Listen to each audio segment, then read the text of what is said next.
Walk into any pharmacy or open social media for 5 seconds and you'll see the same thing. Supplements. For sleep, for focus, for fat loss, for hormones, for longevity. Millions of people are swallowing pills and powders every day, hoping they're buying better health. But here's the uncomfortable truth. Many supplements do far less than you think. A few can genuinely help, and some can even cause harm. Today we're going to separate science from marketing.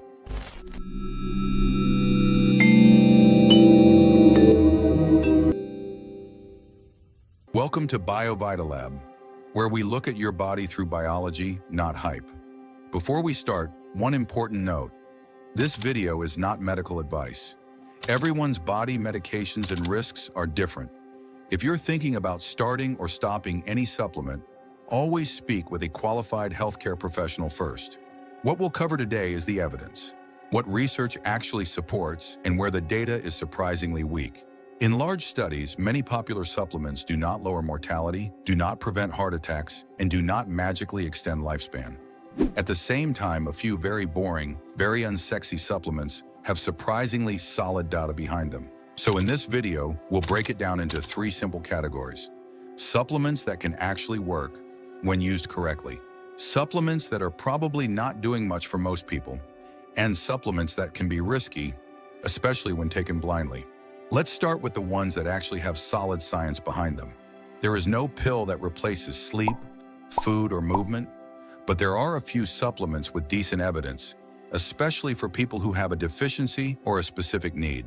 We'll look at 5 of them: vitamin D, omega-3 fatty acids, creatine, protein powder, magnesium. We're not talking about magical longevity cures, we're talking about tools. Vitamin D isn't really a vitamin. It behaves more like a hormone. If you live far from the equator, work indoors, or rarely see the sun, there's a real chance you're low. Studies suggest that vitamin D deficiency is linked to bone loss, weaker immune function, and possibly higher risk of some chronic diseases.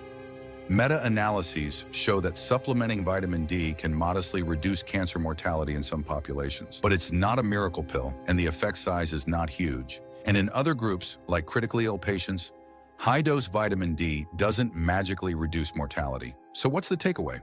If blood work shows that you're deficient in vitamin D, a supplement can be useful, especially for bone health and possibly long-term risk. But taking huge doses just in case without testing isn't smart biology. Omega-3 fatty acids, especially EPA and DHA, are involved in brain health, inflammation, and cardiovascular function. Large meta-analyses of randomized trials suggest that omega-3 supplements can modestly reduce the risk of heart attack and cardiovascular death, especially in higher-risk patients or when EPA is used alone. But the effect is small, and not everyone benefits. If you rarely eat fatty fish, and you have cardiovascular risk factors, omega-3s may be one of the more reasonable supplements to consider, again, in discussion with your doctor. If your diet is already rich in salmon, sardines, mackerel, the added benefit of capsules might be much smaller. Creatine is one of the most researched supplements in the world of performance.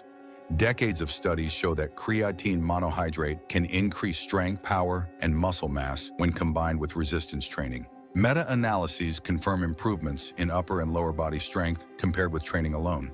There's also emerging research on potential cognitive benefits and neuroprotection.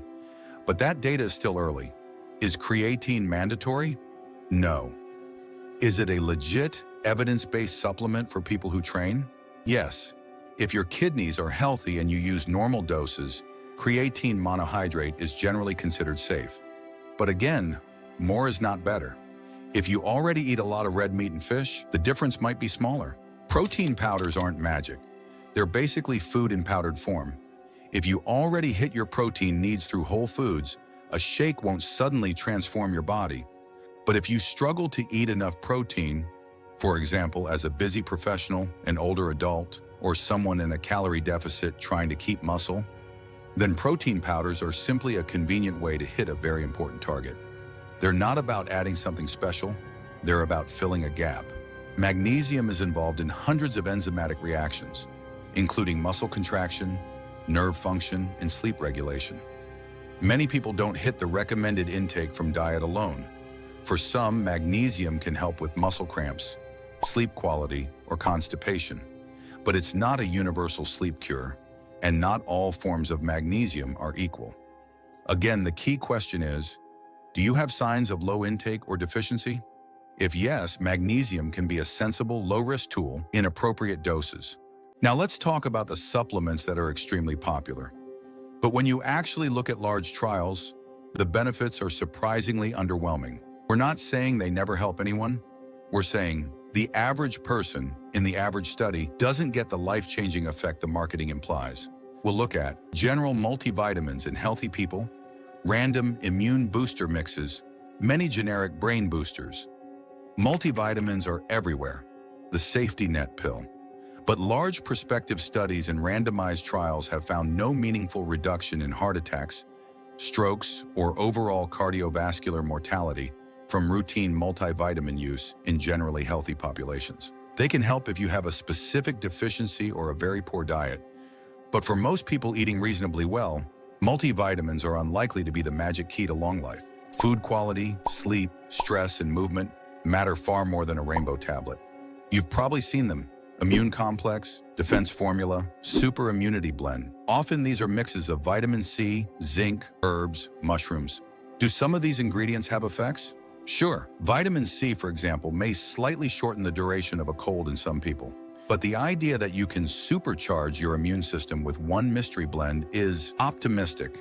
What's rarely mentioned, if you overdo certain nutrients, like zinc, you can actually cause deficiencies in others or stress your system unnecessarily. The brain's supplement market is exploding. Pills for focus, memory, creativity, limitless thinking.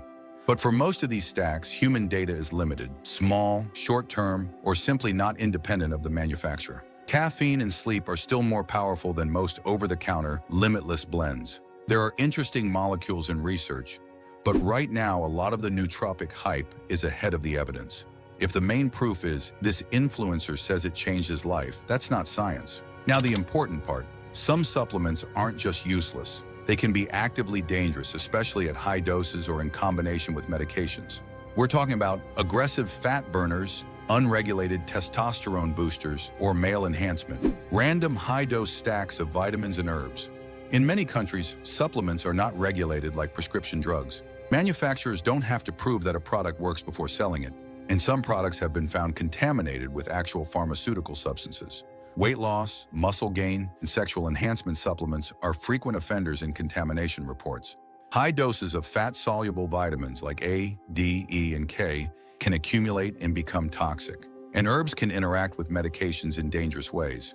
So the rule is simple: if a supplement promises extreme results, melt fat, boost hormones, cure everything, your first response should be skepticism, not add to cart. If you appreciate calm, science-based breakdowns like this and want more content on longevity, metabolism, and what actually works, consider subscribing to BioVitaLab. We build every video to help you make better decisions for a longer, stronger life.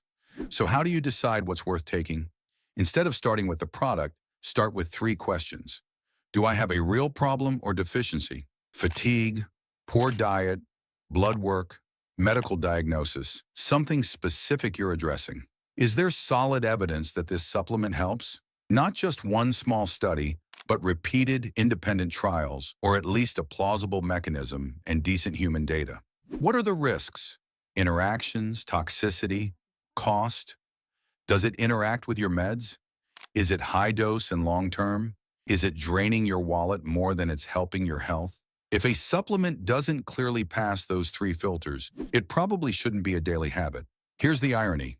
The things with the best evidence often sound the least exciting. Consistent sleep, real food with enough protein, fiber, and micronutrients, strength training and walking, stress management, not smoking, not overdrinking, and maybe for the right person, a small, targeted set of supplements, backed by evidence, guided by blood work, and checked by a professional. That's not flashy, but it's what actually moves the needle. At BioVitaLab, we're not against supplements. We're against confusion. Your body is not a lab experiment for every new pill on Instagram. It's a system, and systems thrive on clarity, consistency, and respect.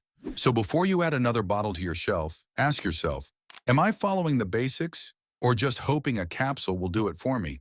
Thank you for watching.